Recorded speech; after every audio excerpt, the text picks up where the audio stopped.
Hello， 大家好，欢迎收听新一期的肥话连篇，我是肥姐，我是惠子。上一期节目啊，我们聊一聊我们生命中的社死瞬间啊，没想到还挺有意思的啊，还有好多朋友在那个评论里面跟我们分享他们的社死瞬间，真的很好笑，大家都没拿就彼此当外人啊，大家真的分享了很多啊，就是我本来还以为就是那些屎尿屁环节、走错厕所什么的，可能是一些大家会吐槽说啊，怎么老讲这种啊，老往下三路领，没想到发现大家评论里分享基本也没有上三路的事儿啊。关键他们很搞笑，他们这可是留下文字的记录，到时候我们把音频一删，给他们文字就留在那儿，文字全都截图下来。对，所以今天我们这期节目想着说，顺着那个上一期聊社死这个事儿，我们继续聊一聊社交。但是今天不会是一个那种特别让你放肆大笑的这么一个主题，是一个非常深入的、深刻的。我们聊点深刻的，我们来聊一聊交朋友。对，交朋友。为什么就是想聊这个事呢？其实我之前不是一直调侃嘛，就说自己没朋友。根据这个我就有感而发，现在其实好多身边的朋友都会有的时候跟我们抱怨，就是感觉好像交朋友没那么容易，现在这个社会觉得自己很孤独，很孤独。但这个其实研究也有发现，就是孤独。对，就是孤独的新时代就是越来越多的人交不到合适的朋友，不走心了，就是大家都对，所以我们就想说，也是根据这个时下的现状，我们来聊一聊关于交朋友的一切的事情。是啊，在这开始的时候，我想先准备一个问题，想看一看咱们两个人对朋友是一个什么样的定义，就自己内心当中是一个什么样的定义，什么样的人称得上是我的朋友？对，然后我希望就是能够言简意赅，用一句话来概括你内心中对于朋友的定义。可以有非常多的分句，不可以啊，最好就是没有标点符号的，就一句话直接到句号的那种。来吧，你先，就什么样的人或者说什么样的关系在你心中看来是算得上朋友？我的朋友的定义就是叶子本人。像六维姑娘一样的人对你来讲就是朋友是吗？我不知道咱们讲了这么多期六维姑娘，大家对于这个人有没有那种很立体的一个活生生的那种概念？女性住在南通，至今单身，喜欢剧本杀，一个大学心理老师，大致是这样的一个人。惠子的朋友啊，这是他最大的标签。你问过人家的想法吗？人同意吗？对，所以我觉得朋友可能是一个我经常会想起，然后会提起他，很了解他，跟他比较亲密的人。同时，当我伤心和难过的时候，他会是一个我会求助的人。就是根本就不考虑我说这一句话，就这个前提是吧？刚才我不是讲了吗？好多分句。行，在我心里面，我觉得聊得来的人，算是朋友。但我这个聊得来这个东西，虽然就这么几个字就概括了，但是其实包含的这个含义还是比较深的，或者说比较多的。首先，两个人聊得来，你得等你先停一下，不是说只能讲一句话吗？对啊，我讲完了，我在解释啊。还可以这样啊？对啊，我里边有深层含义。好，你一层一层剥开你的心。就是我是觉得聊得来，首先两个人得先能坐下来聊，也相当于这个人你愿意跟他坐下来聊天。然后呢，聊得来呢，又不是说大家三言两语话不投机，你还得能聊开，还得能聊一定的时长。那说明你不光愿意跟他坐下来聊，还愿意跟他长时间的聊天。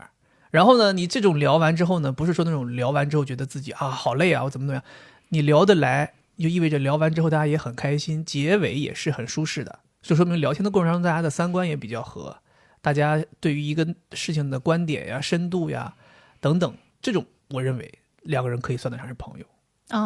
对，所以有的时候我去评判一个人跟我合不合得来，或者说是算不算得上朋友，能不能交朋友，我一般都是希望大家能够面对面见面，然后深度的去无论是进行一些活动，或者说在活动的期间，或者说聊天，就大家是需要有一些交流的。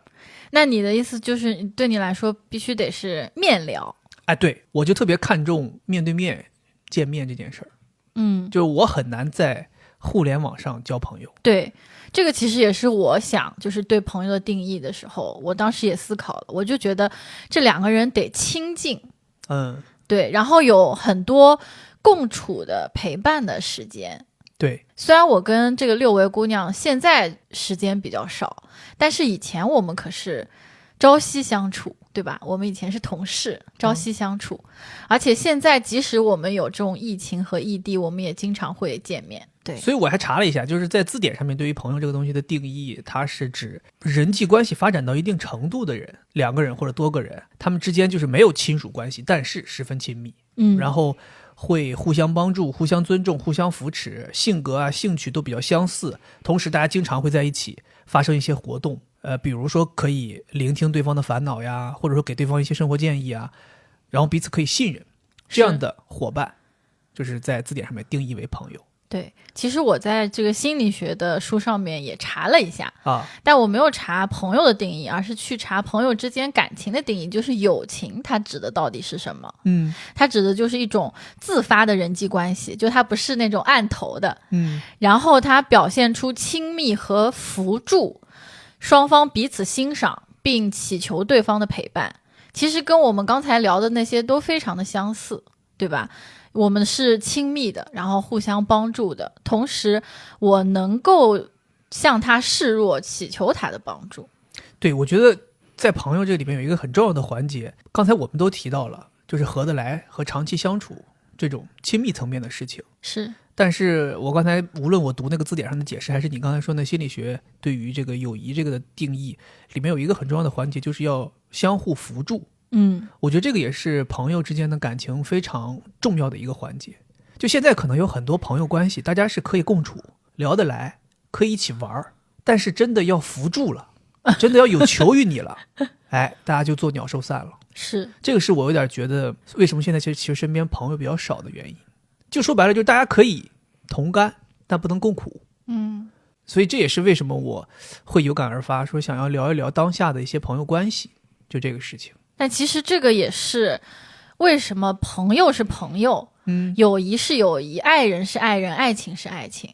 其实就是友情和爱情之间的区别，我的理解是一种程度上的区别。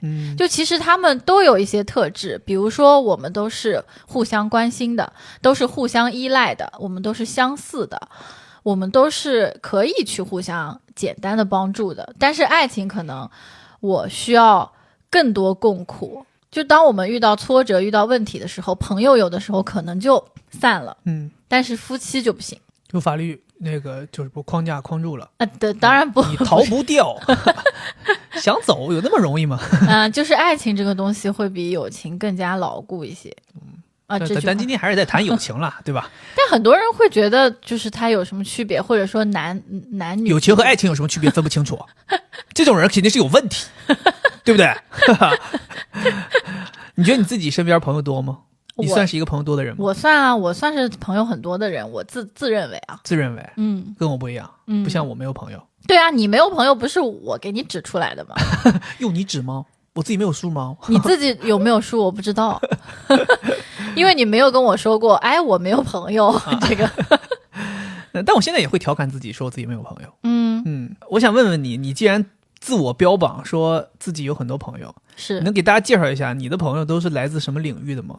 就是你都通过什么途径交到这些朋友的？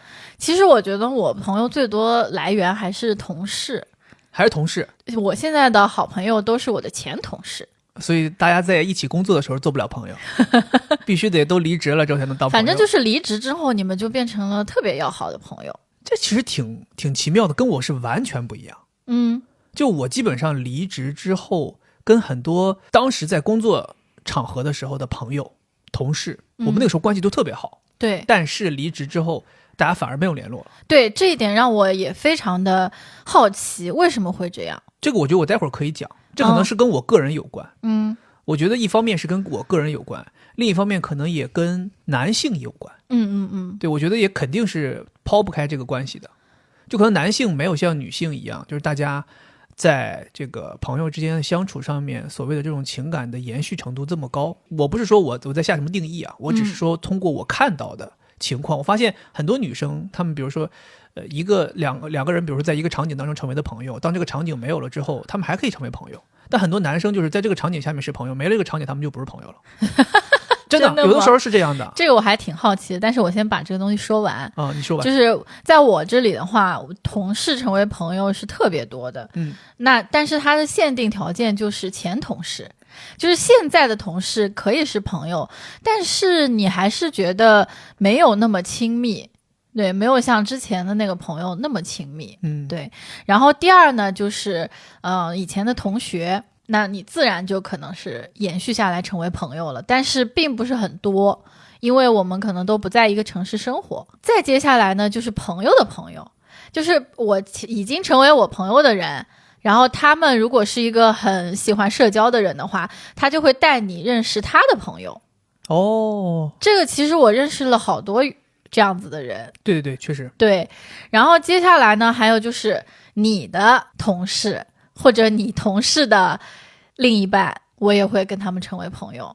或者你原来你跟人家是朋友，然后我也跟他成为了朋友，后来你可能跟他没有那么要好了，但是我却还在跟他继续特别要好。这个也是我很奇怪的地方。还有包括你的同学，对吧？你跟你的同学并没有那么要好，但是我却跟人家成为了好朋友。对。然后另外还有就是我觉得有一些亲人，就是比较没有那么亲近的，比如不像父母这种的，像我觉得我的嫂子姐姐什么的，我更认为他们像是我的朋友。似乎让人家有些寒心了。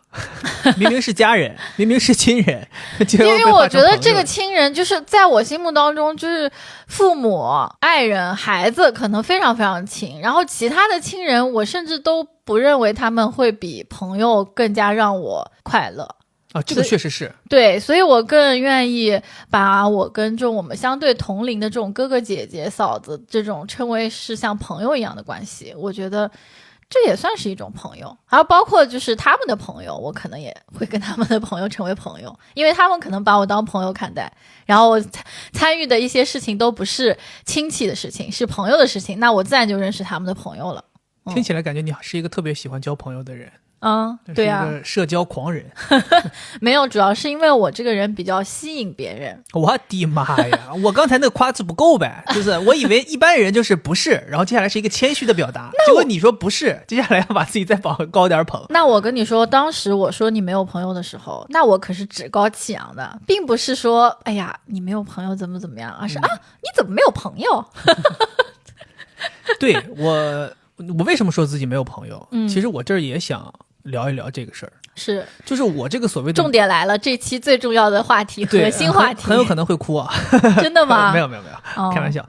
就我为什么说自己没有朋友，其实我自己也想了想，就我这个所谓的没有朋友是我自己性格的原因。就不是说没有朋友定义下的人，而是我不喜欢主动联系。是，所以大家关系还是那样，只不过大家不联系，或者说我不去联系人家，所以你看起来好像我们不是朋友。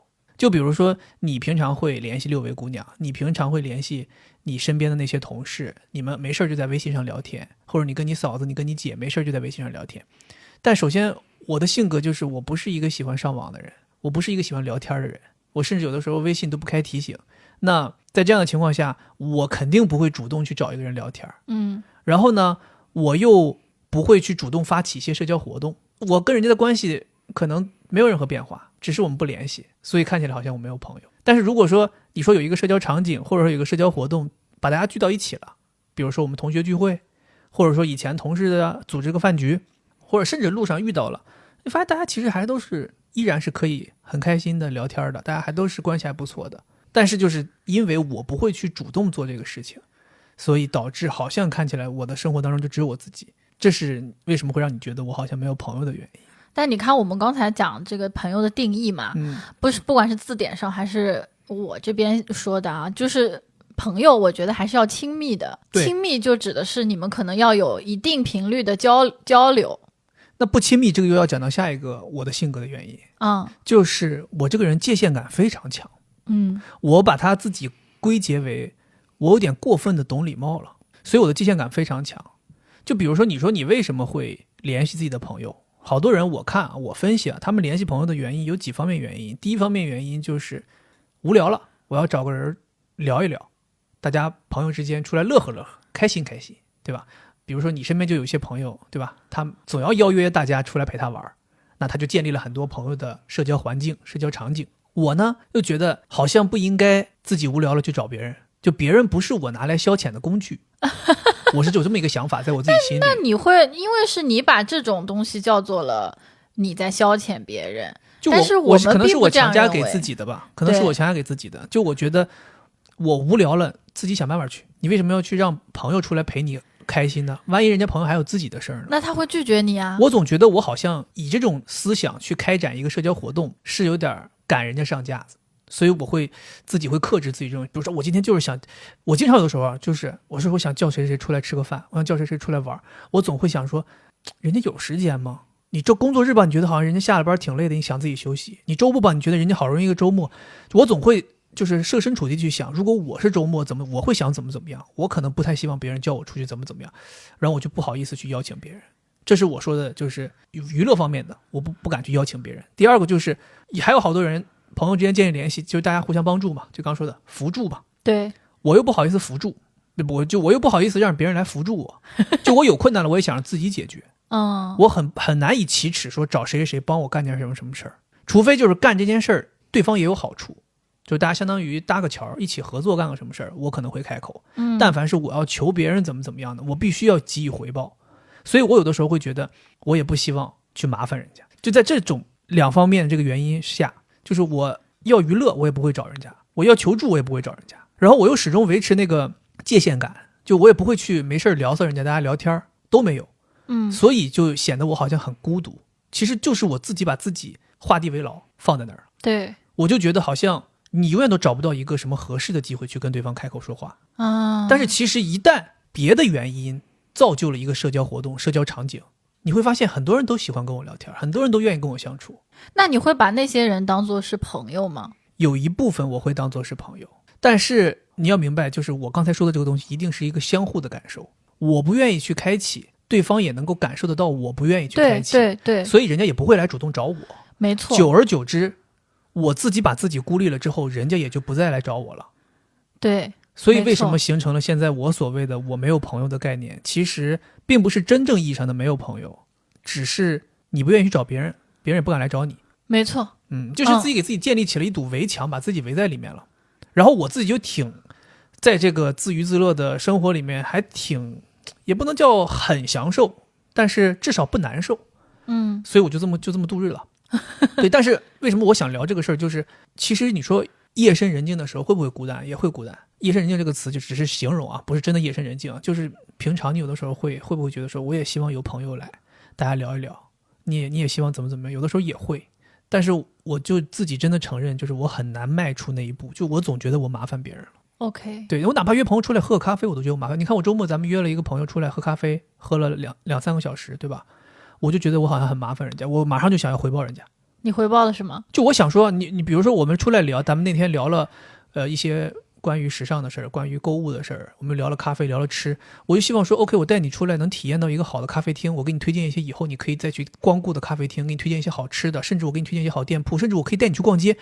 就我希望我们出来这个时候不是大家真的是浪费时间，就都得有所得。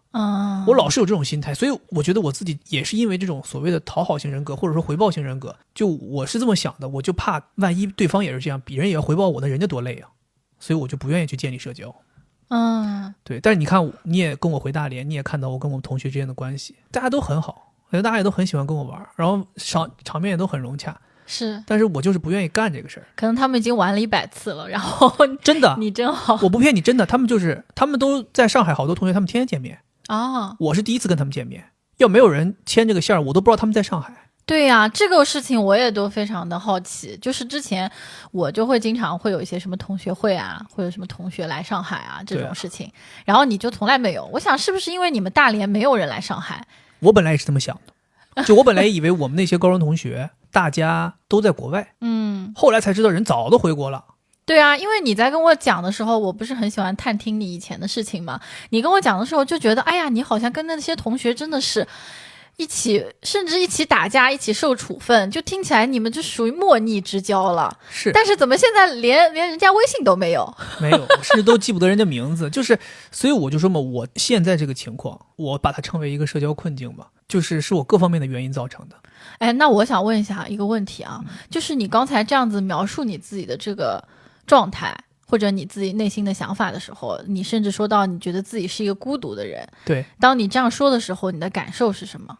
就还是挺难受的，挺难受的，挺难受的。就你会觉得不是谁的原因，是你自己把自己弄到这一步的。我不确定啊，我在聊这个话题的时候，我们的听众朋友们有没有人有同样的感受？我觉得跟我这种性格类似的人应该也大有人在，是，就大家可能会很能感同身受那种感觉，那种感觉是很难用语言或者文字去表达清楚的，是，它是一种很难被察觉的孤独感。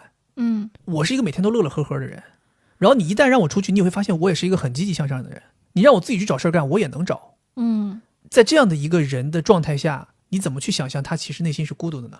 你会不会觉得有可能是因为在人际关系当中的一种低自尊？所以我刚才在说，我说我会不会因为太懂礼貌了？就是你用低自尊这个词，就像我用讨好型人格这个词，对，是类似的。就我总觉得在社交关系当中，我要谦卑一些，是，我要让每一个人都开心，是，我要在社交情况下让每一个人都开心。吃火锅我要帮你涮，烤肉我要帮你烤，我就是这样一个人。所以出去社交，有的时候我为什么之前节目我会说，我会觉得很累，我要营业，就是我是这种感受。是，所以可能也因为这个原因，我也会觉得那社交不社也罢。但我觉得这个是这样子的，关于就是有没有朋友，朋友多少这件事情，或者爱不爱社交这件事情，这个是跟人的个性相关的。对，我不是一直在说是个性，我自己的性格的原因造成的。对，就是有的人他会有非常多的朋友，然后这些朋友对他来说是那种就像你说的特定场景下的，然后他们是活动性的，就是有很多很多活动参与啊。我跟这个朋友是干这个事儿，跟那个朋友是做那个事儿，他有非常非常多的朋友，但是他其实在社交中的投入没有那么多，他只是有很多朋友而已。他去参加跟朋友的聚会，他自己很开心，但他不会专门要用一些什么社交能力跟他们去社交，让别人也很开心。他只是很喜欢社交场景，所以他社交朋友特别多。然后有的人呢，他朋友虽然少，但是他每个朋友都很深入，然后同时他可能只要是去社交，他就会是一场非常深层次的活动。就像你说的，要聊得来，就是你去社交，你跟这个人聊完了之后，你会觉得我们聊了很多很深入的东西，让我很有所得。这个可能是两种不同的人。我可能更倾向于后者。对，就如果我一旦发生社交这个场景，我会倾向于后者。但是我会觉得你刚才提的那个第一种人啊，就他只是去社交，他就是为了寻开心嘛。对，这种人其实在我眼里，我稍微有点鄙视的。我不是说贬义的这个鄙视啊，就我觉得他们就是没有投入，只有索取。他就是去到一个社交场合当中，自己非常开心，但我觉得人家是快乐的。对，像我这种去了之后一定要给人家点回报的那种，我其实不快乐。就像我刚才在讲的，大家也能够体会到，我其实不快乐。对，所以我没有任何说谁对谁错，哪一个更优越啊，谁鄙视谁，没有。我就是单纯就觉得，就是这两种社交方式的人，在我眼里看来，我是更倾向于第二种，但我也不是主动选择成为第二种的，我就是性格使然，我就是第二种人。你让我强力去做第一种人，我也做不了。就我在社交场景中也没有办法做一个只会去傻乐呵了开开心，我没办法开开心心。我如果在那儿只是傻乐呵了，我回来会特别强的负罪感。你懂吗？刚才你其实提到说你是一个比较孤独的人嘛，其实在友谊里面，就是你要形成一段友谊，主要是有两个障碍，其中一个就是孤独，就是一个孤独的人，他就像会给自己有一个屏障一样的，他不会主动去社交，而且他的这种不主动社交不像另外一个障碍叫羞怯，就其实就是有点像社恐，他是害怕去社交。我肯定不是，我都没有脸了都。对我属于那种装在套子里的人。对，就是有个自己给自己包了层膜。对，所以说友谊的障碍主要就是这两个，你就占上了一个。对，就是你是一个孤独的人，但是人家会讲，就是一个孤独的人其实就是把人推开的，就是他身上就让你觉得好像不好接近。对，我是现在开始有这个意识了。我以前会觉得我喜欢孤独，现在就最近可能半年期间，我开始意识到我喜欢归喜欢，但我并不是只需要孤独，我也希望有社交。对，但是孤独这个性格，你明白，就像是冰火一样，水火一样，在我的体内。就是他俩没有谁能战胜谁，所以一直是那个对抗，就是我又喜欢孤独，我又想要社交，但他俩老在对抗，所以最后你不知道到底要干什么。就你对自己有很强的要求，就是你会觉得很多事情我都要自己完成，对，所以你就没有那种说什么事情我要去找别人帮忙那种想法。对啊，你就觉得什么事情我都要自己完成。是啊，就像我刚才说的嘛，你没办法求人帮忙，取悦自己我也要自己来，求助别人我也要自己来，我都自己来。我要完成不了的事儿，我也想办法完成。如果实在完成不了，我就只能怨自己不行，我也不会想办法去说找谁来帮忙。就回到刚才说的那个，我没有朋友，就其实是在这个定义下我没有朋友。我不觉得我自己是一个难相处、难交往的人。对，我觉得这个可能听众朋友们也能够理解，也能够，你不论是在这个播客节目里面，还是有人关注微博，包括看我的视频，你也能发现，就其实我并不难相处，甚至我是一个很好相处的人，因为我这种性格，我太好相处了，我恨不得你拿你当爹一样跟你相处。对，但就是这个原因，我觉得这个原因可能也给人压力。对呀，你懂吧？我觉得有，也给人压力，就是你太像个孙子一样了，人家可能也有压力。你懂吗？就像说你送人礼物会给别人压力一样，你每天一个人见面就想着给人点啥，回报点啥，人家也有压力，人觉得说算了，我也不老要你在这里给我付出了，对，要么算了吧，咱别当朋友了。对，所以我现在我觉得好的点就在于我看透了这些事儿，所以我觉得这一阶段看透，很有可能下一阶段会有改变啊。对，所以我也开心。是对，这是为什么我会愿意建立这样的一期主题来聊这个事儿。就看似它好像没什么趣，就是不好笑，但是我觉得走心了。对，播客这个东西也是一个袒露心声的一个内容形式。然后我也希望听众们能够在我这样袒露心声的情况下，也能够去安静的思考自己的交朋友的一些理念或者说习惯。对，人嘛，总是还是要多回头看看自己，你才能够走得更好嘛。对，你想我为什么当时会提出来说，哎，我怎么觉得你好像没有朋友？是因为我觉得朋友是非常非常重要的一个东西。是的，我也承认。对，人生的3大主题，社交、交朋友、工作和建立家庭，对吧？所以我会觉得你不能缺。对，哎，你说到这儿，我特别有一个好奇的点，我一直想问，就是你刚才提到你有很多朋友嘛？对，我不知道你有没有遇到过一个情况，就是有一些朋友，他是一个特定时期、特定场景、特定人生阶段下的朋友。当你的人生阶段改变了，或者说你的所处的地理位置改变了，你的年龄增长了，你的职业发展变化了，这些朋友他们就没有了。会呀，会啊，就是并不是大家断交了，就是说发生了某一个事件导致大家断交，就是那种哎，什么事也没发生，大家就是慢慢的不联络了。当然可能有一天再见面，大家还是依然可以聊得很来，但是就是因为不联络了。对，你会有这样的朋友吗？会有啊，我觉得就在英国留学时期的那些朋友，就是像你说的这样，在英国留学的时候，大家都是留学生，然后可能都是一起飞过去的，关系特别好。然后包括回国之后一段时间也会一直都联系得很好，但是慢慢的就有的人可能去了深圳，有的人去了杭州，有的人虽然留在了上海，但是工作经常出差，慢慢的就渐行渐远了。但是大家其实还是以朋友相称的。对，但是基本上就是不联系那种，完全不联系。你完全不了解他在干什么，对，他的生活你都不了解，完全不了解。对，所以我觉得我生命当中这种人特别多。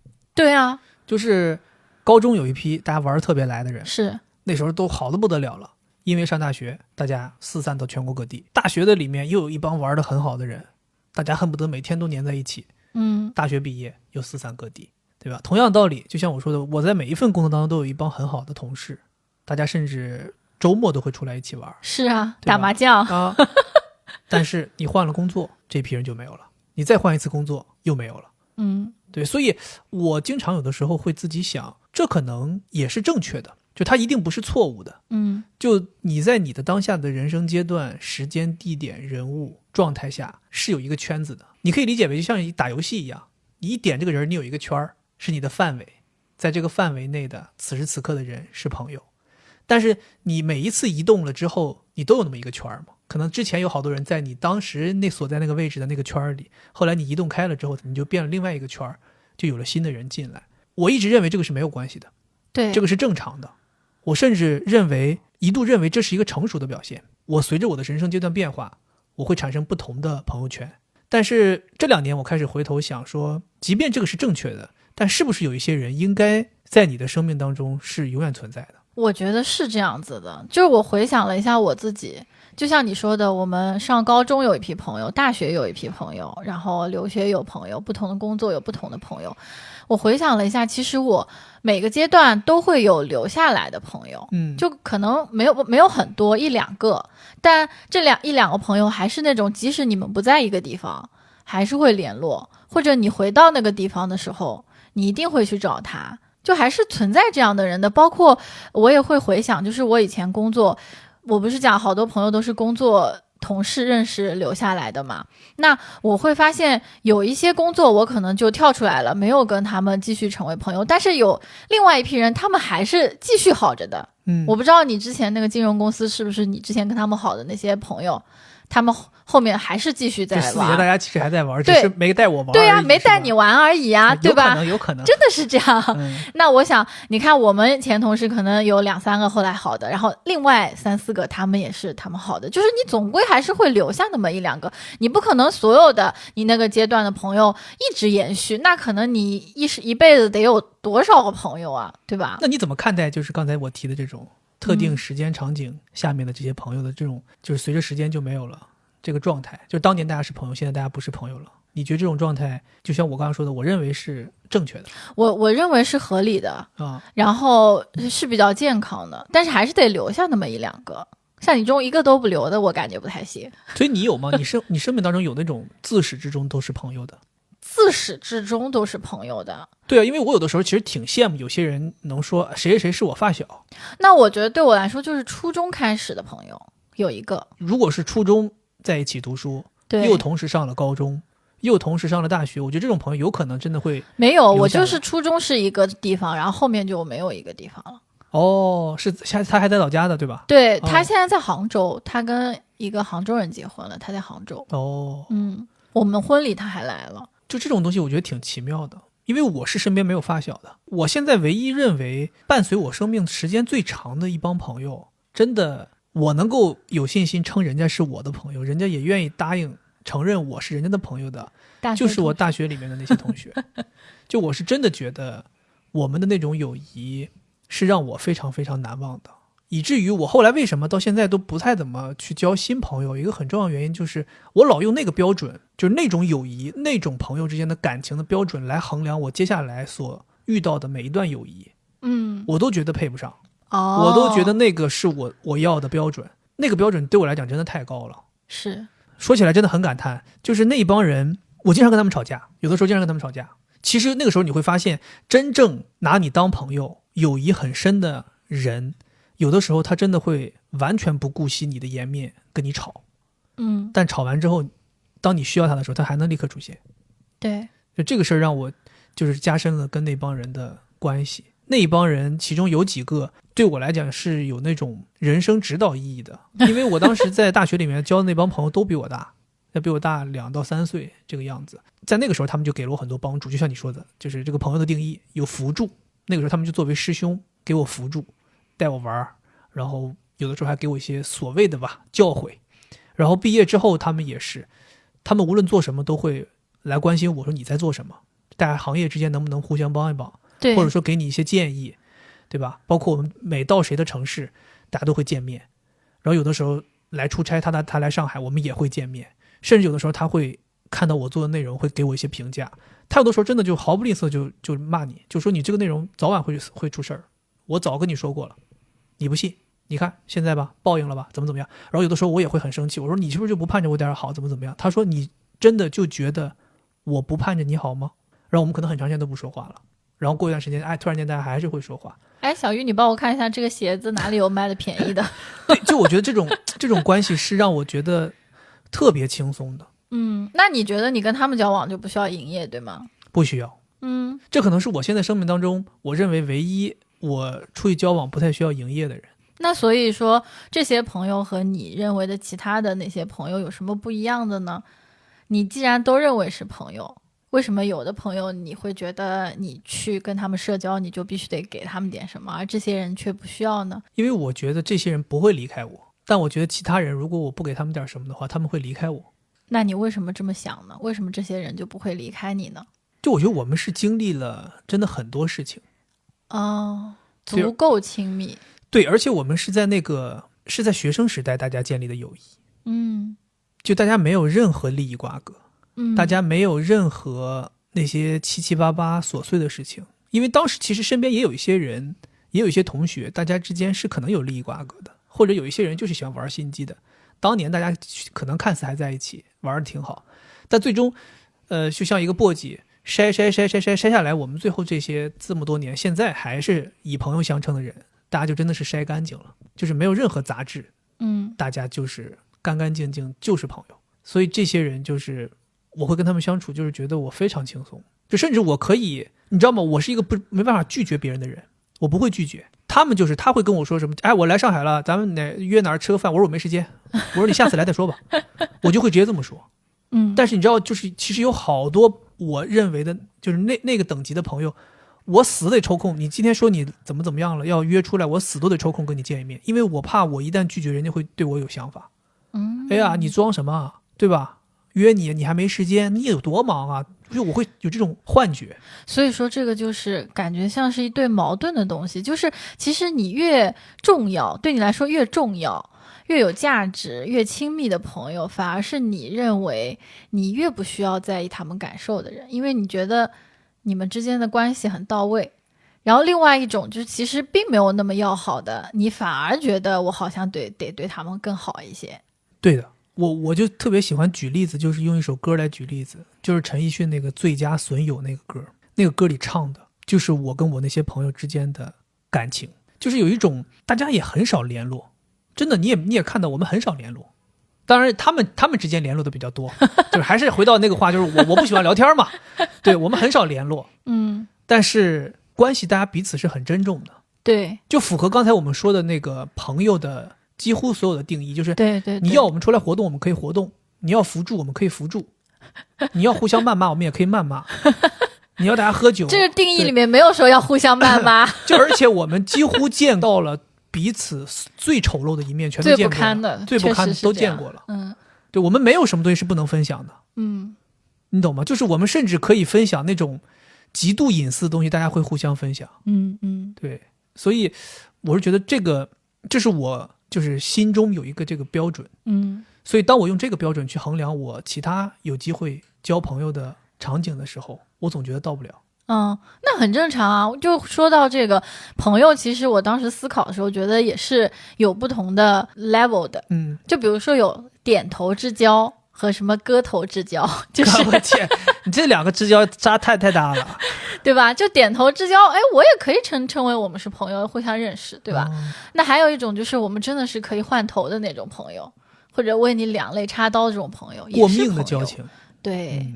那现在过命交情很少了。但你这么说的话，就是你说的这种刚才你提到的你大学的这样子的要好的朋友，其实我也并不是很多，是吧？对，只不过我跟这些朋友还每天都很热络。你可能跟他们没有那么热络，但是我完全相信你刚刚说的那些，就是他们对你来说就是这样的朋友，就是你们如果有什么事情马上就可以到位的那种。真的太夸张了，就是其到位速度之快会让你觉得有一些不好意思。是，就真的你现在说我在上海出事了，他可能在杭州立刻就过来了。就他就会到这种程度，就是比如说我们也一样，你在山西有事儿，你在什么陕西有事儿，你在北京有事儿，你需要我们立马就过去。是，对，就是这种程度。当然我觉得也是，就刚才提到嘛，我觉得这个标准可能我自己也定太高了。你定的这个标准可能就是最好的朋友，就有的时候我们会讲你的最好的朋友，其实人的一生真的只有一两个。你这就说到我另外一个性格上的问题。我不太会，就包括工作也是一样，就我不太会使一个8分劲儿。社交也是，我没办法拿出我真诚度的80%跟你交往。我一旦跟你交往，我就是100%投入。所以为什么我会就像你刚刚说的，我那个标准你认为是叫什么真朋友或者是什么最好的朋友，但我跟任何人交往，我都是拿出了要跟你做最好的朋友那个劲儿去跟你交往的。但是呢，就如果达不到的话，那我也挺难过的。所以我可能就最后大家反而不光没有成为最好的朋友，甚至连朋友都没有成为。就我太用力了。就像我刚刚提的，我是不是因为我太用力了，所以对方会有压力，对方会觉得哎，咱就是个点头之交，你把头拿来干什么？太吓人了啊！你怎么还给自己给头剁了？我不要你头，咱别来这个。对，我觉得这也是我的问题。是，就我有的时候会有一些怪的想法，就是我拿人家当朋友了，人家拿我当朋友了吗？你会这样去想？我会是吧？你会吗？我不会。你不会？对啊，我会觉得 OK， 因为你老说我是个自私的人嘛，就自私它只是我这个性格的你觉得差的一面，但好的一面就是我会相对特别关注自我，我会觉得啊，我拿你当朋友就行了。你不拿我当朋友，那后来时间长了，就可能我单方面付出，我老叫你出来吃饭，老跟你聊天，后来你也不怎么回我了，那我就觉得啊，那算了，我还有另外一个。对呀，所以我都觉得就是自私，或者你说自我，我是能理解，就自我的人是活得很快乐的。就替别人着想太多的人，说白了，你本来处理自己身上那点烦恼就已经够累的了，你还要把别人的烦恼拿过来当成自己的烦恼，帮别人去分担。你就身上背的担子太多了，而且最可怕的是别人根本不想让你分担。对，这就是这个问题，就是有点那种自以为是了，自作多情了。我经常干这种事儿，所以我觉得就我这个人的性格真的太不适合社交了。但是我又觉得就我这个不适合社交，我多说一句，不好意思，就我这个不适合社交还不是那种就是我是个渣子不适合社交，就是因为我有点太想要尽善尽美了。你会把自己搞得很累。我觉得把我搞得很累我都能接受，我现在最大的觉得不好的地方是我把别人搞得很累。基本上是吧，我觉得跟你这样的人的做朋友确实挺累的。累，我都能想象到别人很累。真的。对，但我还是觉得就是朋友是非常非常重要的一件事情。我觉得朋友最重要的一点啊，就是有一个词叫 respond， 你知道吗？是什么意思？你知道吗？回复回应对吧？就是有一个他的那个天哪，这什么？我刚突然间想到，这词汇也不难呢，怎么还考上我了呢？abandon。然后有一个词叫应答性，叫 responsiveness，就是指就是朋友非常重要的一个特性，就是你作为一个人其实是一个刺激，然后他呢就是对于你能一直有应答。就是他能关注到你。朋友对我来说的重要性就在于他让我觉得我是一个被关注的人，即使我没有对他做出任何的事情，或者我没有跟他说我有困难，他都能看到我，关注到我，他欣赏我，重视我，就让我觉得感受非常好。所以为什么你很难交朋友，你不是讲到一点吗？你不会主动去发起，那人家就会觉得这个人没有看到我呀。对，他怎么能成为我的朋友呢？我觉得一个人做朋友，你一定要看到你朋友身上的闪光点，你就会觉得他存在在这个世界上，在你身边特别美好。你怎么哽咽了呢？就我想到叶子我就觉得特别感动，自己就感动了。真的，因为我觉得人就是很需要关注的一个生物。你这么说有点点醒我了。对，你觉得你不去跟人家去交流，人家怎么会觉得你喜欢他关注他呢？人都是需要就是你对他感兴趣，你对这个人感兴趣，为什么他这么长时间没有联系我？他是不是遇到什么问题了？我要去关心他一下。就这个真的非常重要。就是人就是这样的呀，你孤独就是因为你没有被人看到，你在那儿就是没有人看到你，然后你动一动。为什么有的小孩吱哇乱叫的？是因为他觉得我没有被关注到，你只要一关注他马上就安静。就是人都需要被关注，朋友的重要作用就是让你感受到我就是一个就是闪闪发光，他觉得我很好。对，你这么一说确实很点醒我，就像我刚才提了那么多，就我始终认为交朋友就是我要为你服务，我老是有这么一个错误的概念。所以我老想着我怎么把我的朋友们服务好，我服务的越好，我的朋友们就越喜欢我，我老是这个想法。但你刚才提到那个让我有点醍醐灌顶的感觉，就是其实对方需要的不是服务，如果人家需要服务，人家可以直接花钱去购买服务。对人没有必要交朋友嘛。对啊，交朋友其实是一个互相的事儿，人家需要的是一些花钱买不到的东西。对，一种关注，真的，我真的是觉得非常重要。因为叶子就经常会跟我说，他就觉得我特别好。哎呀妈呀，欣赏，就觉得我特别棒。然后我每次也觉得特受用，然后我们两个就互相觉得对方互相吹捧互相吹捧。两个人沉迷在彼此对彼此的赞赏当中。而且这个一定要是自发的，不是说我遇到了什么困难我向你求助，这个叫社会支持，这个也很重要。就是朋友对我们来说是一种支持，而且这种支持是非常非常非常重要的。就有个实验就是这样子的啊，就是他让一个人把一个手放到冰水里面，然后你就会很难受，很冰很痛嘛，然后他又会另一个组他就会说一边让他放冰水，一边让他想象自己最好的朋友的样子，包括他们之间美好的回忆，然后他就会没有那么痛，他的那个神经反应也没有那么强烈。所以这个就是友谊带给你非常真实的东西，它可以降低你的痛苦。然后还有一个非常重要的事情，就是特别对女生来讲，就有研究发现，你如果朋友比较多的话，你的婚姻也会比较稳定一点，因为你有人可以去吐槽。就是把对于老公的一些愤怒倾泻的给朋友，对，这样就不至于跟这个人离婚了。对呀，真的是这个样子。所以为什么我们两个一吵架，我不是老是为什么我会发现你没有朋友，就是起始点就是这个，就是我们两个一吵架，我呢就马上就告诉别人，我说啊怎么样，然后人家就对我一通安慰嘛，对吧？我马上就觉得差不多挺好的了。但你呢，我就觉得也没有生闷气，对，没有人安慰你，也没有人告诉你这是非常正常的一件事，因为每次我们两个吵架，你都会觉得我无理取闹。然后我去跟我朋友讲，我的朋友他也会给我一些新的视角，我很快就会原谅你，我觉得他说的帮你解释，我觉得挺有道理。但你呢总是抓着我，就是你的思想一直都不转变，然后我的想法就是因为你没有朋友去讲，没有朋友来开导你。是你这么说确实我体会过，我也体会过那种感觉。我现在回想一下确实挺舒服的，就是去跟别人吐槽。对，去跟别人吐槽。经常说你也记得吧，就是以前不是有一个工作上的认识的人，对，他当时女朋友也是上虞人，然后我们俩就经常一起吐槽嘛。然后那个时候一起吐槽的时候，其实确实感觉是挺舒服的挺舒服的。对，但是你知道吗，就是我还是那个自己性格里面不变那个东西，就我还是觉得我麻烦人家了。就我觉得我把我的一个烦恼倾诉给别人，别人就相当于说我的100分的烦恼给别人50分，我老觉得我给别人50分烦恼。那他下一次他也会来找你倾吐呀，他可能觉得这个人欠我50分，我下次要还他。那我说就是你要给我一个收据，你确保你会还我50分，那我就心里舒服了。但你说对你不会，我你万一不会，那我岂不就是给你添了个麻烦吗？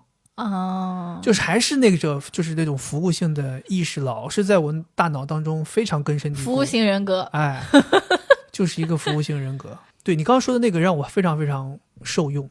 对，就是要互相欣赏。我确实因为我不主动发起聊天，对啊，所以我很少会跟朋友说，比如说你怎么样了，或者你最近在干嘛呀？有些朋友不是经常有人发起聊天，最近搞什么项目呢？对啊，然后聊一聊，他说我操牛逼啊，你大项目啊，现在怎么样？就这种互相一吹捧，大家都开心。对啊，就像我那个北京的那个朋友喜欢听我自己的播客，他有的时候就会说，这期选题牛逼，好，怎么样？就是虽然你会觉得好像你对我自己这种认可我又火不了。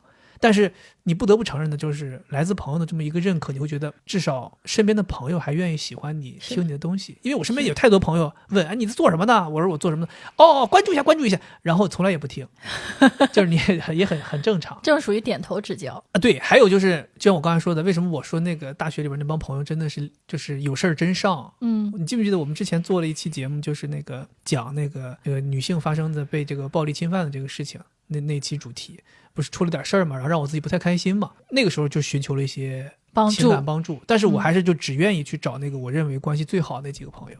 当时有一个朋友，他不听我们播客的，但他就为了这个事儿把那期从头到尾听完了。听完了之后回来告诉我说哪儿可能会产生问题，你以后可以注意哪儿你是出了大问题了。对他，因为他们都是学心理学的，他就给我一顿分析，都是我的师兄。你知道那个时候你特别感动，就是他问了你出了什么事儿，你说了你出了什么事儿，然后他40分钟没联系你，然后回过来他把那播客听了一遍。而且那个时候就是他2倍速听的，他就立刻听了一遍，他就是在上班时间他立刻听了一遍那时候你特别感动。对，包括就是像我说的，我有朋友，我跟他分享，我说我这个节目产生了一些负面情绪，他也就跟我说，他说我之前提醒过你吧，怎么样。反正我觉得就是这种关系很难得吧，很难。就现在你让我说再去寻找这种关系，我也觉得很难。是，我也不知道为什么，就现在此时此刻，你让我再去寻找那种友谊，我就觉得很难。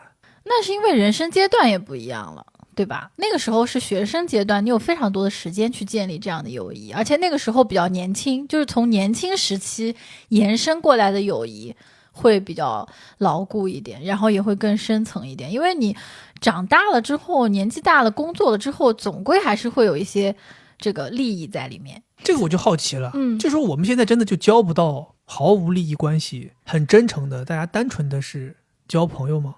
我觉得肯定也行，但是跟学生时期相比，这个几率就小了。为什么？因为你看，我们都有夫妻生活，我要花时间精力；工作我要花时间精力；父母年纪大了，我要花时间精力照顾他们。那我放到友谊这块的时间精力自然就少了，而且你身上有更多的担子了，那你肯定是希望说可以在朋友这边我们是有一些利益的，这样子不是就效率高嘛？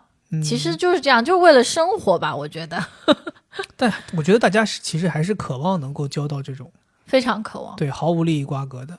还有就是可能对于一个人来说，这种朋友人生当中可能有那么一两个就够了。那你以前都交到了，你后面自然就觉得好像没有也无所谓。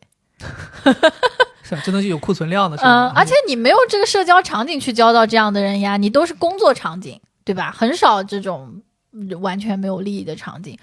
那你提到这个就是社交场景这个事儿，就回到我们前面就是提到过的，就关于这个所谓的社交困境的事儿。就现在好多身边的人在抱怨，包括一些年轻人也在抱怨，对，就是有时间看剧，有时间上网，但是老是说自己没时间交朋友。六维姑娘不就是个例子吗？对吧？她就是说自己没什么机会，没什么场景能交朋友，甚至说就更别提遇到什么喜欢的人了，解决单身问题了。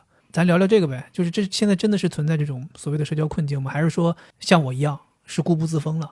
我觉得肯定是存在这样的社交困境呀。有没有那么可怕？就有没有真的说那么可怕？就是大家真的交不到朋友？没有吧？就你觉得只要自己使劲还是能交到朋友的？对啊，我觉得这个是人是有主观能动性的。就比如说他去这个剧本杀，其实他也交到朋友了呀，他没有交不到朋友哦，他只是找不到对象。你轻点踩，你轻点踩啊！他朋友特别多啊，不好意思，你搞错了。你对六维姑娘太不了解了。是吗？他就是朋友特别多，他朋友很多，只是没有对象。那些就是剧本杀那种，可以称得上朋友吗？可以啊，这就是特定场景下的朋友，就他们就是会一起去玩剧本杀，而且会玩得很开心。总组织一起去。对啊。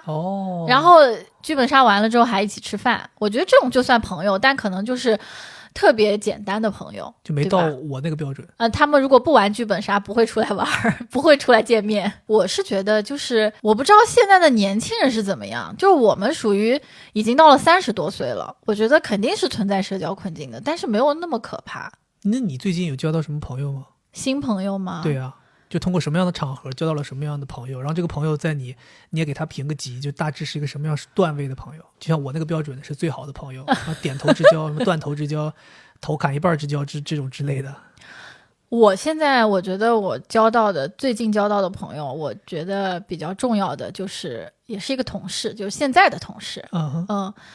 但是因为我们现在这个公司实在太拉胯了，所以大家根本就不可能存在任何的卷，所以呢，我觉得成为朋友也无伤大雅。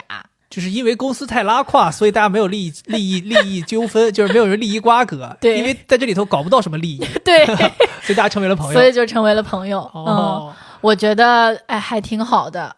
是，对你们公司来讲不是好事儿，对你们两个人个人发展来讲也不是好事儿。但是我们根本就觉得这个公司没有任何发展了，不可能就是你所谓的那种找个 B 班上一上那种 B 班是吧？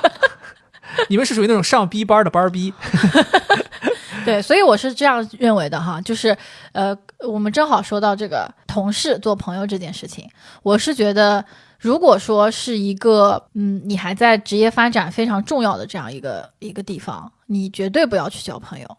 还有这个建议啊？对，而且这个朋友的意思是那种比较交心的朋友啊。你要是说想要通过假装我们是朋友，然后利用他，然后再踩着他往上爬，那就另说。但如果是真正的可以去互相就是倾吐一些心事的朋友，真的是不能交。那没有那种大家既可以互相踩着往上爬，但又是真朋友的关系吗？我就问你存不存在？你看你都犹豫了，你是不是没有想过这个环节？就这种方式，我没有想过这种方式，因为你没遇到过。相爱相杀，我遇到过了，真的，真的。我当年在金融公司就遇到过一个 team， 那个老板手下带的那帮人，嗯，我觉得就已经达到这个关系了。至少很靠近，就是大家真的是一个 team， 到哪儿都是一起，对，老板到哪儿，这个 team 都搬到哪儿，然后这帮人一直就是关系真的很好，他们就是真的是私底下也会玩，然后在这个行业里面也互相扶持，谁要是有个什么机会都会拖对方一把，他们的关系还挺良性的。但是这个事情是有一个前提是什么？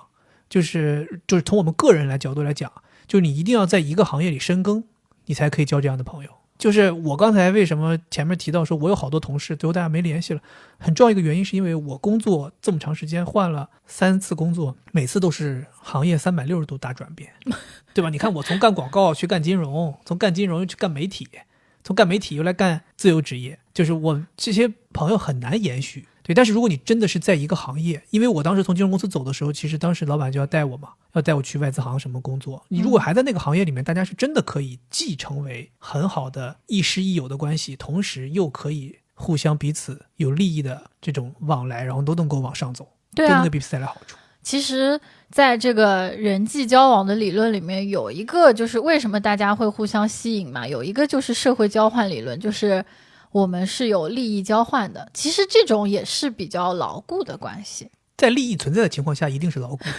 但是利益没有了很有可能就松散。那要看就是他们本身的一些兴趣啊爱好啊是不是一致，对吧？三观合不合，聊不聊得来。当然还有一些人，我还听说过有一些人是用兴趣做引子，然后达成利益目的，大家成为朋友。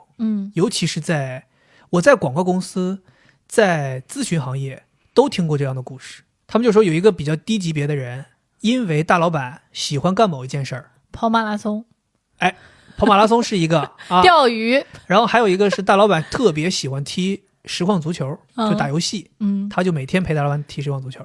然后我们还有一个，我听说过一个人，他老板就喜欢玩夜店，他就每天晚上就负责把上海最牛逼的夜店的位置给他老板定好，带他老板去玩，然后他老板喝醉了给他老板带回家，然后第二天在他老板没办法来公司的时候，他提前先到公司帮他老板处理好事情，他这样上位上的特别快。就是这也是一种，但是当然我们这谈的全部都是，我觉得这谈不上交朋友了，这是在玩利益，这个叫做当舔狗。对，这是在玩利益。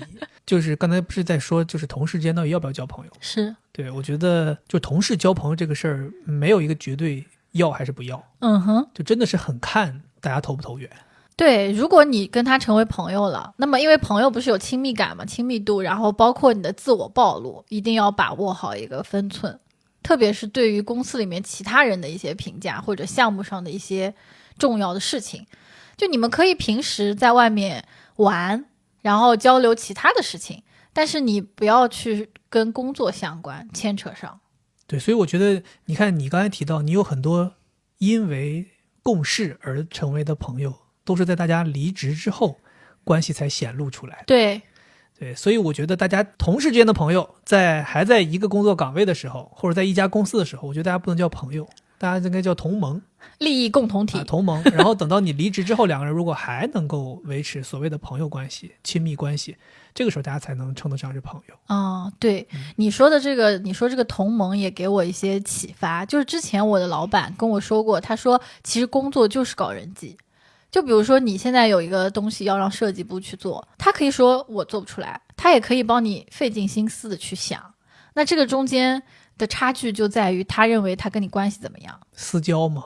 对，真的是这样，这个是我之前那个 CEO 教我的，所以我现在在工作中就经常需要有意识的，就像你说的，你不想去跟人家联系，不想营业，但是你需要，这个我倒是感觉跟你是一样。其实我非常不想打开他的对话框跟他讲话，因为我觉得我要去跟他讲话，他可能会认为我要跟他那边套取点什么东西，或者他觉得你必须得给我点什么，我才能跟你有更好的关系，这种我就非常不愿意，但是没有办法，我还是得上。但你要这么说的话，我反而似乎更适合职场交朋友。就我的性格，对，就很适合在职场交朋友。我会在其他场合让你觉得我一直都在服务你，一直都在满足你的需求。就像我刚刚说的，大家同事一起聚餐吃火锅，我给大家涮，吃烤肉我给你们烤。你那个比如说 HR 什么的行政要搞什么活动，在需要人主持，我给你主持；需要人表演节目，我给你唱歌，就是你什么我都给你上。我就是所有事情都能弄好，但到工作上，那我要求你个事儿，那他们就愿意给我办。对呀，马上就给你干了。对，所以你看我这个性格反而适合这个。对，但是一旦大家没有了工作关系，那我也不服务你了，然后我也不需要你，我也可能大家就没什么联络了。哎呦，那你这个不就是很不，但是在那个工作环境下，我不是刻意的对为了利益而做这些事情，明白了，我就是自发。你让我唱歌，我真喜欢唱歌啊。那你很适合体制内摸爬滚打呀。那还是算了，算了。对，你刚才说的这个最近交什么朋友，其实我有想说的。我最近交到了朋友，是因为兴趣的原因交到了。什么朋友？我怎么不知道？跑步的时候交到了新的朋友。对，是通过朋友带我们一起训练当中的一个跑的能力比我们强很多的一个大哥，就成为了我现在认为他算是我们的朋友了。对，而且我也是以朋友这个思路去跟他相处的。那你服务他了吗？我准备要服务准备要开始服务了开始服务。就是我觉得就是这种服务不是说现在用服务这个词感觉好像很难听啊，其实就是你开始对他好，开始注重对方了，开始关注对方了，开始知道有什么事情要替对方着想了。就比如说我会想说，哎呀，我们今天怎么安排大家都能够跑完步之后不冷。比如说我会把车停在停车场，大家一起在车里换衣服，然后或者说我愿意结束之后送大家去你们的地方，或者说我会想说，哎呀，他们有的时候有一些装备说我们多了大家分享一下，那我会想说我是不是也有一些机会能拿到一些什么装备，那我也分享给大家。就是大家这样。对啊，包括我们了解到上马的一些信息，我们也分享进去，就不是说以前就是你自己知道就行了。对，这个东西我觉得这真的挺好，就大家真的是没有任何利益，就是因为同样的爱好，跑几次步之后你会发现大家能力差不多，且都是真心要热爱跑步的。因为有的时候我平常见到跑步的人真的太多了，跑团里也是，身边所谓的跑步爱好者也是大把。你其实到我这个程度，一眼就能够看出来谁是真正喜欢这个事儿的，谁是3天打鱼2天晒网的，谁是要以这个事儿为社交目的的。那我呢？你就是不热爱跑步的。对，你跟跑步真的八竿子打不上关系。没有，我老公热爱跑步，这怎么叫八竿子打不着关系呢？你老公？我跟你老公熟啊。我跟你老公太熟了。你老公没有朋友。对，就是所以我们当时就是我记得好像练了1-2次就能够感觉到大家真的是太一路人了。我们一路人到什么程度啊？我们3个人跑步没有任何组织啊，就是自发，我们3个人的不服不平都是一样的。我们3个人在大街上跑，出来的声音就是一个声音。放屁也是一个声音吗？我们滋出来的汤都是一个色儿的。就真的就是非常舒服。每次跑完之后他都要反复提，他说咱们3个跑真太舒服了，咱们那个声音就在跑道上就哒哒哒哒哒，就完全是一样的。所以就因为这个原因，你就大家不得不成为朋友，就真的就太合适了。对。但是就像你说的，似乎有些人就是说你只有跑步的时候大家才是朋友。但我是觉得我不是这个想法。我是觉得我们在这儿合适，到了跑步之外的场景，如果大家有什么需要帮助的，大家是可以的，没问题的。我一直是这个心态。恭喜你交到了新的朋友。对。然后我还有交一个，就是我们那个701。对吧？之前你还断言说我们就是封控之后就不会再这个朋友我真的没想到不会再当朋友了。现在人家都搬走了，对，我们还是继续再当朋友。对，这个我真的没想到。对，那你们最初是因为一个什么事儿建立的联系？因为好像是因为过敏，就是他也过敏，然后我把药膏作为一个资深过敏患者嘛，就给他做一些科普啊之类的。这其实你看到能通过这个小事儿能看出2个人的性格。你想想，你因为对方跟你有同样的病，你就愿意互相帮助，这种人坏不到哪去。对啊，对吧？他肯定是个好人。而且你看他也是那种有点像你的那种，就是喜欢服务别人。给我什么做贝果啦，然后什么送吃的送零食啦，对啊，一堆一堆的。还听说我们喜欢吃那个面包，然后他买的时候还给我们买了，额外叫了一份。对，我觉得也是很开心。刚才提到交朋友啊，其实交朋友有2层含义了，我觉得。一层就是我们刚才聊的交新朋友。其实还有一层就是怎么来维持自己跟自己的所谓现在已经是朋友关系的人的这种友谊。我觉得这个事儿其实也是我很好奇的。你作为一个把朋友关系维持的这么好的人，我想向你就是求教一下。就像我刚才前面提那么多，是我既不知道怎么去维持朋友关系，也不知道什么该做什么不该做。所以我就想说你教教我，就如果说要维持好2个人的朋友关系，有没有什么是该做的，有没有什么是就是必须得做的，就你刚才提的，你得赞赏人家，这个我先记住了，我待会儿马上就微信拉出来，我就所有我称得上是朋友的我都夸一遍啊。那个还有什么是不该做的？不该做的，该做的不该做你都可以教教我。对，社交达人嘛，教教我。我觉得不该做的，我刚才突然蹦到脑子里的，就是一般你朋友你不可能你单独的吧，你是个朋友圈。你不要去别人那边说这个人的坏话，我连跟这个人说话都不说，我怎么去跟别人说他的坏话？这可能女生比较多，就是一个朋友圈，其实大家都是好朋友，然后可能对方只是有一件事情让你不爽了，你就立刻要去跟另外一个人讲，那你又不知道另外一个人会不会传话过去，但其实你并没有对他有什么意见，你只是因为这件事情你觉得不开心。但我不会，我一般要是跟别人说某一个人的坏话，我就是真的对他有意见，我会摆明了说我对这个人有意见。对，我会跟全天下说我对这个人有意见。对，这是我比较真诚的一个人。就我不会说我又说我对你不满意，但其实我还面上要跟你装朋友，我不会。我说对你不满意，我就没拿你当朋友。对，其实我没有想到太多说什么事情不该做，但我觉得维持朋友关系最重要的一件事情就是你要主动。有道理。就是你一定要主动发起这个关系的维护，你要主动发起你们之间的见面。但是你们那种主动吧，就拿捏那个度拿捏得很好。你比如说你们聊个天也是主动，你们出来喝个咖啡也是主动，你给对方发个什么图也是主动，你们聊个八卦也是主动。但我心中的主动就是咱得出来正儿正经，我请你吃顿饭。就我感觉我这个主动的动作有点太大了，每次。对，你需要一些小小的这种联络。就我跟你讲哈，就我有一个朋友是那种，就是我们以前是非常非常好的朋友啊，就是那个东北女孩，现在已经回去了。然后佛系大姐。对，我们以前是非常非常亲密的朋友，就是经常一起吃饭聊天，每天就是形影不离那种，甚至都睡在一起。对，但是后面呢，我们就因为一些事情产生了矛盾，最后我们还是和好。但和好之后呢，我依然觉得他是我非常非常要好的朋友，但是我们基本不联系。他还拿你当好朋友吗？我认为是的。你问过吗？你求证过吗？我没有求证，但是我心里面能感受到是的。婚礼都来了。对啊，而且他觉得现在我们在做的这个事情他觉得特别有意义，因为这样会产生影响力。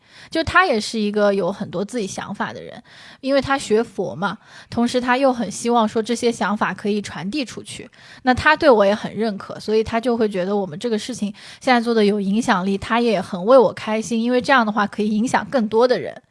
但是他其实很少主动发起跟我的交流，但是我隔一段时间我就会去问他，哎，你最近怎么样呀？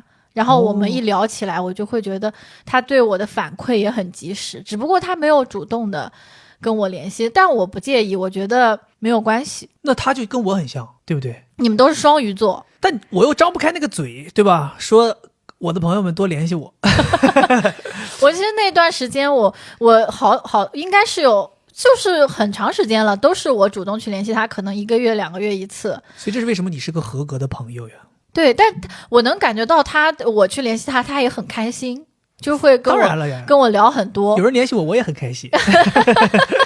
所以你是一一个被动的，我非常被动。是吗？那你这样一搞，到时候你微博私信炸了，人家都来跟你说了。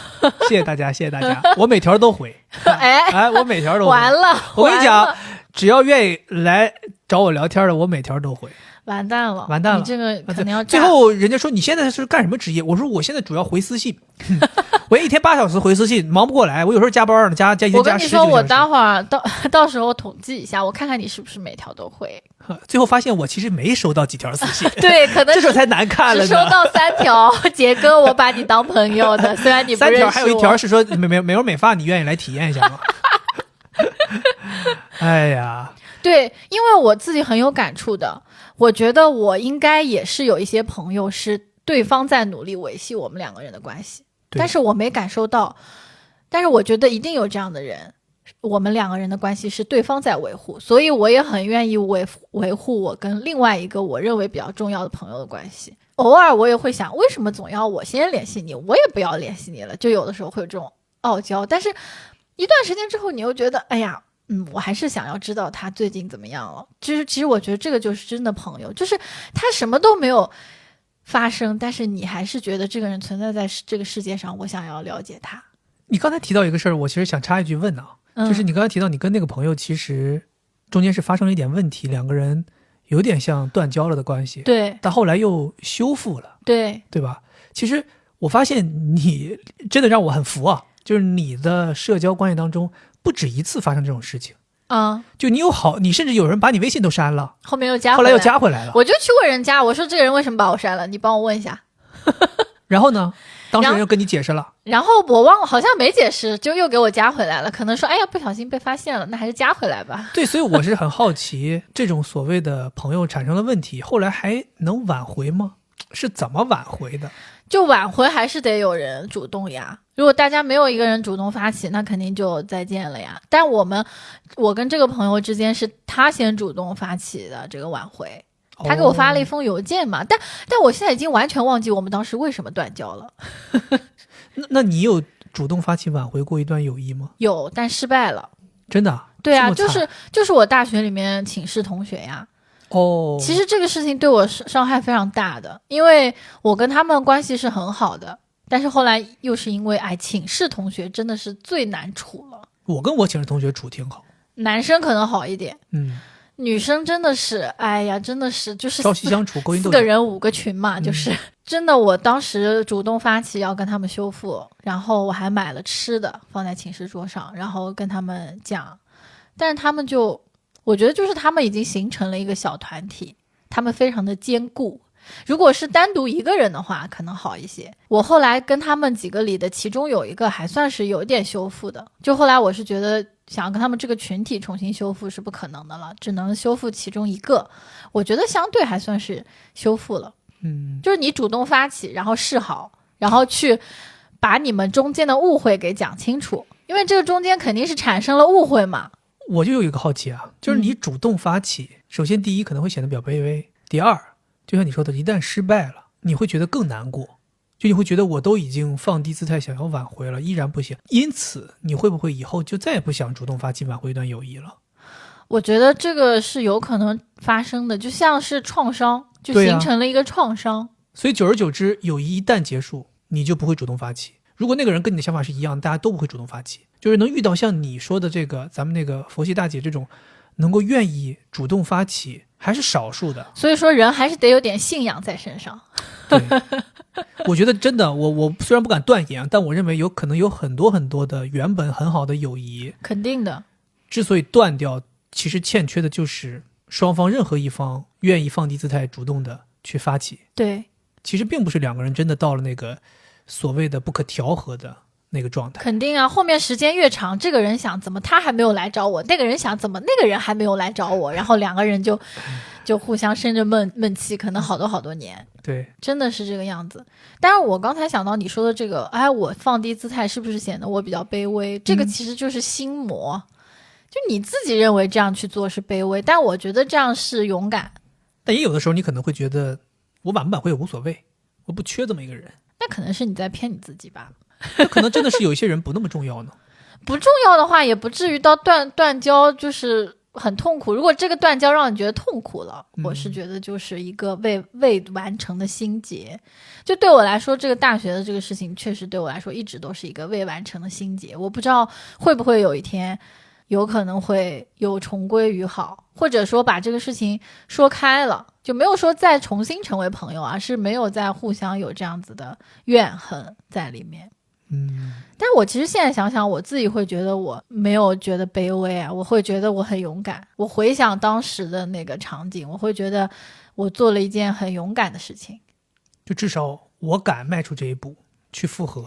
对，而你们这帮人，他们是不想的呀，他们只想跟我吵架。他们就属于那个叫什么格局太小。本来我也想问你啊，有没有什么因为什么原因失去朋友，但你刚才其实已经讲到了。是。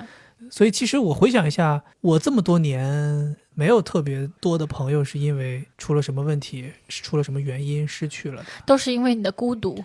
对，就是我像我说的，就是渐渐大家不联系，渐渐的就慢慢的就远去了，消失了。对，但是你说现在如果是回头想要再联系，大家也是可以继续说话的。对，但我觉得可能没有那种亲密感了吧。想亲密，我觉得还是有一些共同的回忆点可以一下子拉回来的。对，就是这些人我觉得是存在一部分的。那些连这个基点都没有的人，那当年其实可能也称不上是朋友。对不对？没错没错，对吧？但是我也要袒露心声，就是其实我也是有遗憾的。就是我觉得在我的生命中，尤其是最近这几年，是存在一些友谊断了，让我觉得很遗憾的。可能有一些听众知道我谈的是个什么事儿啊？我其实本来不是特别愿意主动谈起这个事情。但是我是觉得听了你刚才讲了很多事情，我是觉得确实也没有什么大不了的。就我今天可能是第一次在这样一个对外的场合里面说，就我真的挺遗憾的。我是觉得朋友之间，姑且我现在称当时我们是朋友吧，我是觉得朋友之间是没什么不能说的，大家越透明越坦诚，留下的芥蒂会越少。但我总觉得可能有些事情就是没有说清楚，然后大家就散了，所以最后会留下一些，就像我说的，因为没说清楚，所以留下一些芥蒂，然后这些芥蒂就是形成了一个阻碍，就大家没有办法再联络，没有办法再重新的去讲明白。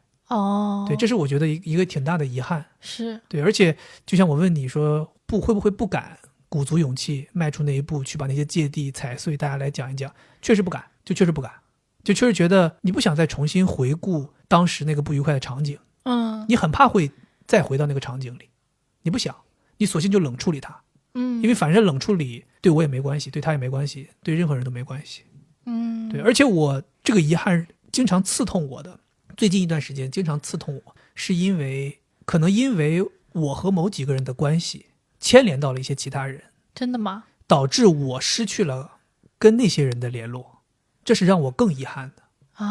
就我可能跟很多人没有任何问题，对，但因为大家是在那样一个场景下的，所以导致都很为难。比如说有些人还在那个场景里啊，对吧？那人家也没有办法跟我有什么深入的接触了。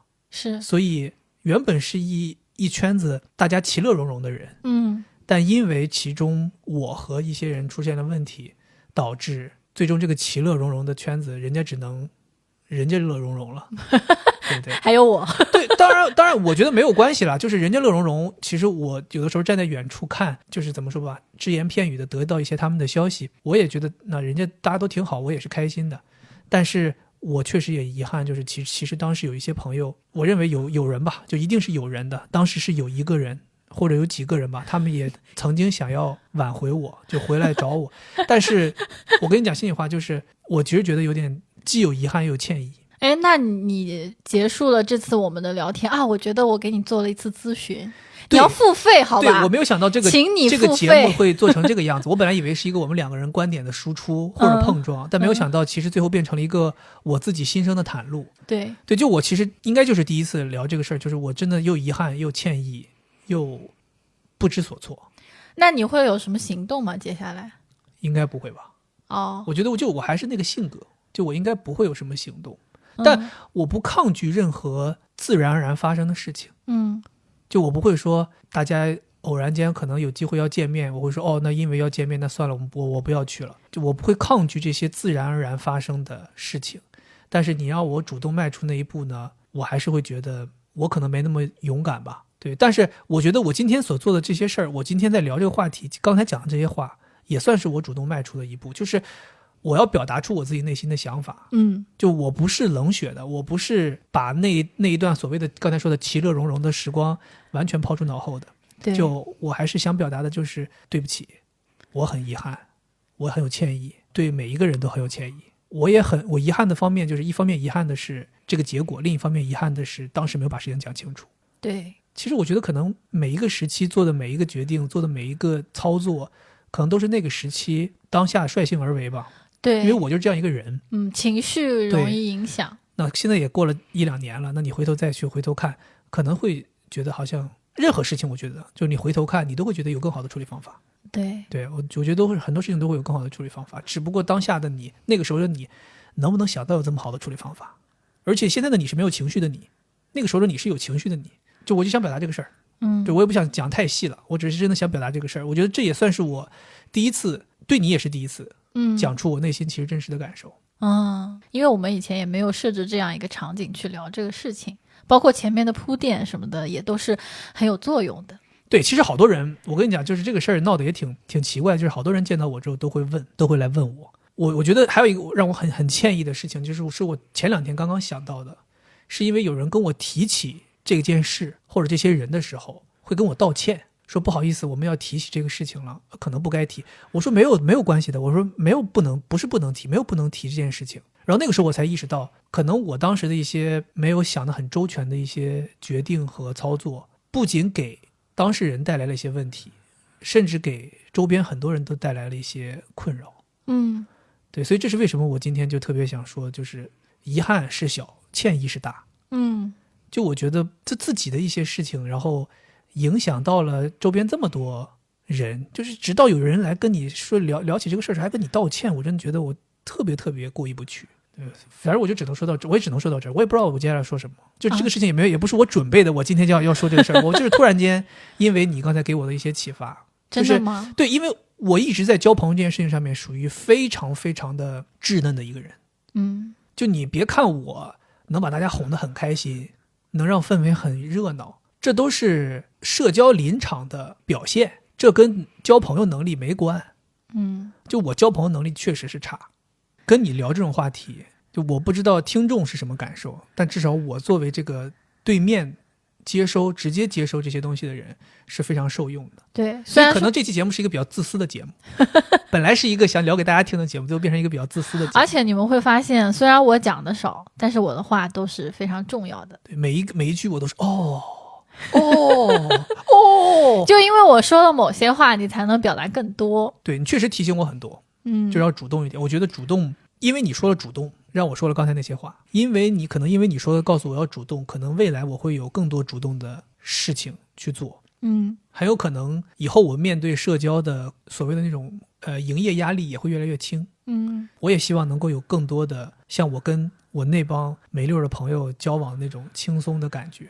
其实本来录这期节目是希望能够帮各位听众解决一下所谓的这社交困境这个事儿。这不是讲了吗？主动，对啊，今天核心词汇主动的去发起关注，让人家觉得他在你心目中很重要。夸奖，主动的夸奖自己的爱人，主动的夸奖自己的朋友，主动的夸奖自己身边的人。对，而且就是有的时候你要去讲他感兴趣的事情。就是像你今天可以讲那么多，你是不是就感觉到我是在很关注你的，很想知道你的内心的想法？是。然后我是觉得你今天就是表露这么多，其实挺不容易的。其实交朋友很重要，就是要自我袒露。朋友嘛，就是你可能不会在公共场合下面坐着500个人听你讲什么事情的时候，你突然说一个自己特别内心很私密的事，所以其实你这样讲是不是也把听众当朋友？就是我一直把听众当朋友啊，不然我那拉裤子的事儿怎么都可以讲给大家听了。我在厕所翻人家擦过屁股的纸的时候都讲给人家听了。对，所以刚才其实还有一个问题我一直都没讲，但是我想讲的就是我会感觉到你看我们2个人之间的差异，其实我会觉得是男生和女生之间的一个差异。有人讲就是女生的友谊是叫 face to face， 就是女生是会有很多情感的分享和自我的分享的，去八卦去吐槽，然后我难过了，对吧？但男生会说是 side to side， 就是肩并肩，就是男生的这种友谊是我们一起去干一件事情，然后我们一起参与共同的活动，然后我们去搞笑去娱乐去玩真的是这样，就是男生是这种就活动性很强，我们一起去干个啥吧，就是这种。但女生是那种情感很深入的，所以其实从友谊的质量上来讲，其实女生确实就是比男生要强一些。但是为什么男性就是在交朋友这块就很容易遇到你这种困境呢？其实是因为社会文化对于性别角色的一些规训，就是男孩子从小就教育你是一个男孩子，然后你要坚强，很多事情你要自己扛。用这个叫专业词汇会讲，就是男性大家教育他们要有工具性，而不能有感情性。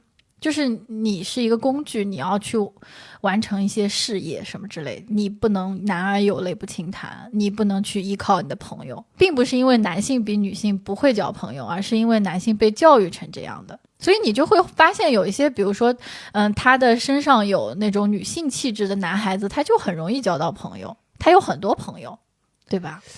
但你这么说的话，又让我意识到一件事情你又意识到了，我又意识到一件事情，又点拨我了。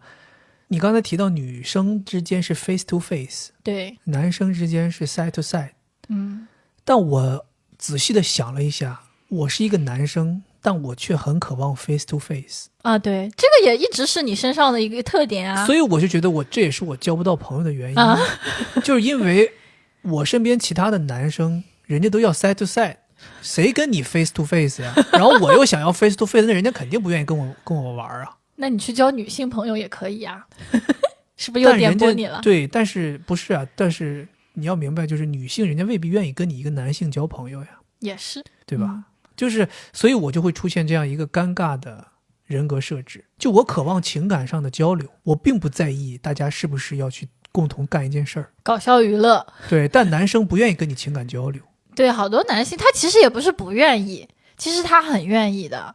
你都不知道很多男的为什么，其实男性心理问题严重的也非常多，他很多只是不去看而已，他不敢，或者是他不知道他应该去看，去看的那些都是哭的都不行了的那种，他都能在咨询室里面就是发泄。我现在回头想想，确实就是我最近一段时间，这2-3年吧，交到了一个女性的朋友啊，我就是觉得确实。谁呀？我怎么不知道？就是今天大家聊到的那个对，就我不是跟你说了吗？是正经很不错的关系。对对对，就这种感觉，之所以我觉得我们两个人能成为，至少在我这儿啊，就像还是那句话，就是我拿人家当朋友了，人家拿没拿我当朋友我不确定，但我觉得他是给我很多朋友这个角色的支持，就是因为我们有很多所谓的 face to face 这种情感感受上的互相的交流和辅助。对，我觉得这个事情确实很重要。就你回头想一想，你跟身边好多其他人是没有办法这样的。就是大家不是说羞于在你面前袒露，而是觉得我为什么要在你面前袒露啊？你老几啊？我在你面前袒露。真的吗？这个我还第一次听。真的，有的时候可能大家会有这种想法的。不是说我不想在你面前袒露，是你配不配得上我在你面前袒露啊？对吧？比如举个例子，咱说你有什么事可以跟我说，有的时候咱是不是会跟朋友之间讲这话？有什么事找我，记得怎么样？就大家就答应真有事真找你吗？真不找你。所以我跟你讲说，真的愿意在你面前袒露心声，寻求情感支持的人，有的时候可能才是真朋友。对呀，他因为友谊还有一个很重要的属性，就是信任。就是你相信这个人，你知道你在他面前不管怎么失败，他都觉得没关系，他也不会出卖你。但我吧又是个直男，又很容易出现那种直男的问题。就别人来找你情感倾诉，然后你就老想给人解决问题，然后也变得恶臭窒息了，对吧？然后呢，对，所以你看我为什么我说我社交困难？我跟男生吧搞不到一起去，跟女生吧人家觉得我爹味重，最后吧就搞很难受。然后我又喜欢孤独，你趁早一个人死了吧你，就那种感觉，你知道吗？那你不是还有我吗？是啊，那你人生不能只有你啊！怎么了？我不是我的意思就是朋友嘛，朋友。对。其实我觉得还有一点哈，就是我还挺喜欢跟你的朋友做朋友的。就包括你不喜欢跟我做朋友，但喜欢跟我的朋友做朋友。包括你前面讲的说你跟他们有一些误会的朋友，现在我们还是好朋友。可以，你牛逼，你真的是牛逼，你这是我这辈子想不明白的事儿，真牛逼。但是我跟你说，研究发现，就是夫妻如果共同朋友没有的话，他的那个问题的那个 bar 就很长，就是有非常非常多的问题，婚姻问题会出现。但如果你们共同的朋友是中等水平的，就是有一些自己的朋友，有一些共同的朋友，那个问题就会急剧缩减，很少。然后如果说你们的朋友全是共同朋友，那就是几乎没有婚姻问题会出现。真的？真的，这是一个研究。天哪！对，就大家共享一个朋友圈，然后就会导致夫妻之间特别和谐。对。那可能就是相当于夫妻的关系也已经处成朋友了。我在思考，可能就是因为夫妻了嘛，那你就会管控人家，这个词就是管控人家交朋友，就是你要去干预你的社交嘛。对，你要去喝酒，然后你又是跟一个女生，比如怎么样，那老婆肯定不开心啊。但如果你们都是认识的我们喝酒都一起去，然后是这种就还好。对，就像我爸他不是跟朋友去什么。然后我是我丈人这么厉害吗？是工作，啥时候带我？是工作的原因去，然后我可以当司机的，没问题。然后带我一次，关键我妈也一起去，因为就是大家都是朋友。那我不去了。岳母也在，那我跟岳父能玩得开吗？我 OK 吧，我觉得差不多了。好，咱们今天聊了这么多关于交朋友的，没想到听众朋友们原谅我啊，就是本来的策划是想说大家聊一聊，真正聊一聊交朋友怎么交朋友，但我们也讲到了呀。对，但没想到就是不过也让我觉得很好，就是真情的。对，这是真实的，这是一个案例展示。对，就是我们真的活生生的把一场咨询搬到了大家面前。其实本来没有想是咨询，我估计可能很多懂点的人，可能听到中间就已经听出那个咨询的味道了。你怎么是什么感受？对，为什么连环？为什么？对，也再一次证明，就是惠子真的她这个特性很厉害，就是很擅长聆听，然后很擅长引导啊。最后一个美好的祝愿吧，就希望大家真的能够在当下这个环境和社会当中，或者说像我们这样的年龄当中，依然还能够交到真正走心的朋友。对，或者说你的朋友可以真的长长久久。对，然后也提醒大家主动啊，一定要主动，不要像我一样。我真的非常的爱叶子，一定要主动啊！大家主动的多去联系自己的朋友。不要给我卡掉我这句。没问题。好 ，OK， 以上就是我们本期节目的全部内容，咱们下期再见。下期应该聊什么？下期应该是聊月度的那个轻松聊天了。对，哎呀，好，下期轻松一点。OK， 这期感觉笑点就是非常少，零笑点，笑点沙漠。行吧，那就这样，咱们下期再见，拜拜，拜拜。